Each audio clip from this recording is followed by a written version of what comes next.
વડોદરામાં તંત્રની બેદરકારીના કારણે છેલ્લા કેટલાય સમયમાં અનેક લોકોએ પોતાના જીવ ગુમાવ્યા છે, જેના વિરુદ્ધમાં આજે આમ આદમી પાર્ટીએ એક કાર્યક્રમ યોજ્યો હતો। આ કાર્યક્રમમાં આમ આદમી પાર્ટીના વડોદરા શહેરના પ્રમુખ અશોક ઓઝા, મહિલા પ્રમુખ જાનવીબા ગોહિલ, આનંદ ઓઝા, પિયુષ રામાણી, શશાંક ખરે, રિયા શેખ, વિનય ચૌહાણ, મંજુલાબેન, આનંદ શુક્લા, હિતેશ પરમાર, અશોક દેસાઈ, રાજેશ માળી અને વિઠ્ઠલ આયરે ઉપસ્થિત રહ્યા હતા।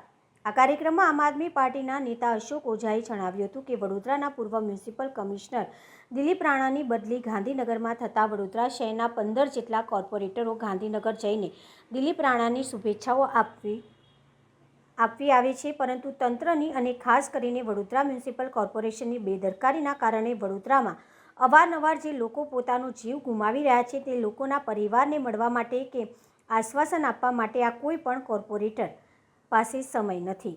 વડોદરામાં ડોર ટુ ડોર ગાડીની ટક્કરથી અત્યાર સુધીમાં 5 બાળકોના મૃત્યુ થયા છે, જે ખૂબ જ ગંભીર બાબત છે। વારંવાર આવી ઘટનાઓ ઘટતી હોય છે, તેમ છતાં પણ કોર્પોરેશન નાગરિકોની સુરક્ષા માટે ગંભીર થઈ રહ્યું નથી। ગયા વર્ષે વડોદરામાં જે પૂર આવ્યું હતું તેમાં 12 નાગરિકો મૃત્યુ પામ્યા હતા, જેમાં પણ સ્પષ્ટપણે તંત્રની બેદરકારી દેખાઈ।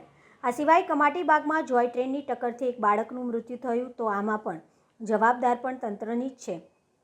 આ સિવાય બહુચર્ચિત હરણી તળાવ બોટકાંડમાં 12 બાળકો અને 2 શિક્ષિકાના મોત થયા હતા અને આ ઘટનાને 18થી વધુ મહિના થઈ ગયા હોવા છતાં પણ આ દિવસ સુધી આ મૃતકોને તેમના પરિવારને ન્યાય મળ્યો નથી। આજે પણ આ ઘટનાના જવાબદાર અનેક લોકો જેલના સળિયા પાછળ ગયા નથી। તે તમામ લોકોના પરિવારોને ન્યાયની આશા રાખીને બેઠા છે, પરંતુ એ લોકોને ક્યારે ન્યાય મળશે એ મોટો સવાલ છે। આમ આદમી પાર્ટી હંમેશા તમામ દુર્ઘટનાઓના સમયે મૃતકોના પરિવાર સાથે તેમના દુઃખમાં ભાગીદાર થઈ। આવી ઘટનાઓ બાદ ભાજપના વર્તનથી એ સ્પષ્ટ થાય છે કે ભાજપ કઈ પ્રકારની માનસિકતા ધરાવે છે, અને આશા રાખીએ છીએ કે વડોદરાની જનતા આ તમામ વાતો પર ધ્યાન આપશે।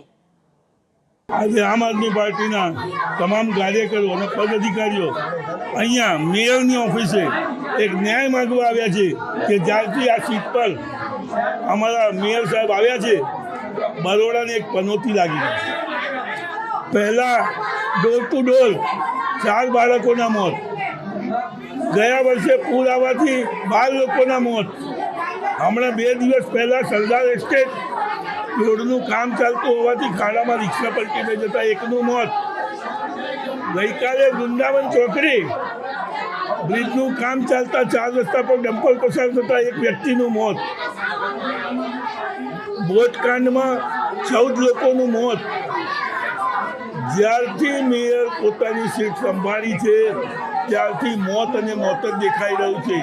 વડોદરાની અંદર મોતનું તાંડવ છે। આ તો 2 દિવસ પહેલાં હું શનિવારે અમદાવાદથી વડોદરા અમારા ઘરે જતો હતો, ગોલ્ડન ચોકડી પર ટ્રાફિક જામના કારણે હું તળાવ પાસે એટલે ગોલ્ડન ચોકડીથી હરણી રોડ ઉપર આવી ગયો। રસ્તામાં તળાવ પર પહોંચતા રાત્રે 2 વાગે મેં જોયું છે 12 બાળકો સ્કૂલ ડ્રેસમાં અને 2 ટીચરો, જેમને જોતા હું પોતે બી ગયો, હપકાઈ ગયો અને મેં મનમાં વિચાર્યું કે કોણ હોઈ શકે, પરંતુ ખબર પડી કે આ 12 બાળકો બોટકાંડવાળા છે, આ 2 ટીચરો બોટકાંડવાળા છે। તેમને ભારતીય જનતા પાર્ટી અને કોંગ્રેસે આજ સુધી કોઈ પણ જાતનો ન્યાય અપાયો નથી। તેથી આમ આદમી પાર્ટીને ઇશારો કરી રહ્યા છે કે અમને ન્યાય અપાવો, અને મનમાં મેં તરત એવું વિચાર્યું કે હું સોમવારે આમ આદમી પાર્ટી આ લોકો માટે મેયર પાસે જઈ અને રજૂઆત કરશે, તેમના માટે ન્યાય માગશે, અને તે જોતાં તે લોકો એક એક કરી અલોપ થઈ ગયા। તેથી આજે સવારે અમે અહીંયા મેયર પાસે આનો ન્યાય માગવા આવ્યા છીએ કે તો મેયર રાજીનામું આપે અથવા તો જેટલા મૃત્યુ થયા છે તે બધાના જવાબ આપે।